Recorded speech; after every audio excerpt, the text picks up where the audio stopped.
at our state universities.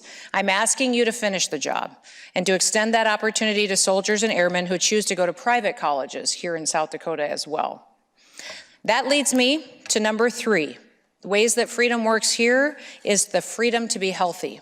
In South Dakota, we value living a healthy life no matter where you live. Every South Dakotan should have the freedom to live where they want, but they shouldn't have to choose between a rural way of life and good, successful health outcomes. In rural communities, emergency responders are sometimes the only local health care providers that they have. They often show up at our very worst moments. But the nationwide EMT turnover rate is at 36%. And in South Dakota, nearly 90% of our emergency medical services are done by volunteers. I've worked to support the dedicated men and women of this critical workforce. For the past 2 years, my Department of Health has been working to advance EMS access to our state with a $20 million investment. We have put brand new state-of-the-art LifePak 15s in the back of ambulances across South Dakota. We've also worked with Indian Health Services to get those devices at no charge in ambulances and in their crews in Eagle Butte and in Pine Ridge. We also just completed a comprehensive analysis of the current state of EMS in South Dakota. We had over 400 stakeholder meetings over the course of 8 months. Later this year, the Department of Health will roll out a $7.5 million grant program to ambulance services. This effort is going to support the implementation of regional hubs and much more. EMS transport times range from a few minutes to over an hour. During those transports, EMS professionals are in the back of the ambulance. They're caring for a patient. Oftentimes, they're alone. South Dakota changed that. We are the first state in the country to implement telemedicine in motion. That means we're using telemedicine to connect physicians, nurses, and paramedics with the EMS personnel that are in the field. We work with our partners at Avell eCare to do it, and there's nothing else like it in the country. It is saving lives. Nearly 90 ambulance services throughout the state have installed telemedicine in motion.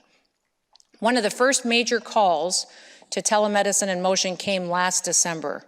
A rancher who was out caring for his buffalo was attacked by one of his animals. His injuries were life-threatening. He had dozens of injuries from the horns and the hooves of the animal, multiple broken ribs, lungs were filling up with blood, his neck was broken, and much more.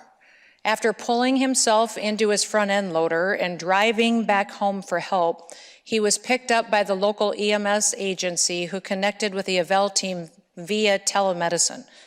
An onboard certified physician and nurses were available on camera to help stabilize the rancher. They coordinated with the receiving hospital. They activated the care flight team to expedite the transfer to the patient to Sioux Falls. Once the EMS crew arrived at the hospital, the Avell maintained their support of the patient since Avell Emergency was installed in the hospital's ER.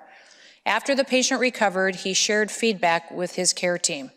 He said, "They held my life in their hands, and then they gave it back to me," something that I will forever be grateful for. Ladies and gentlemen, let's welcome that buffalo rancher and outfitter from Gan Valley, Jim Luter, along with his wife, Cindy, who is here with us today. Would you please stand?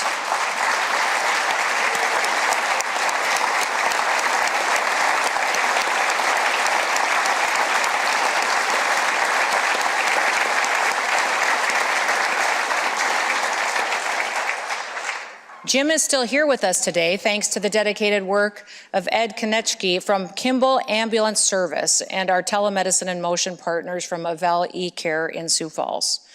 Ed is just a volunteer, but he saved Jim's life that day, and he did it with the help of Dr. Katie DeYoung, along with nurse Casey Hunter, who are on the Avell team. And today I have a very special announcement that I would like to make. I would like to honor Ed and Dr. Katie and Casey with the Governor's Award of Heroism.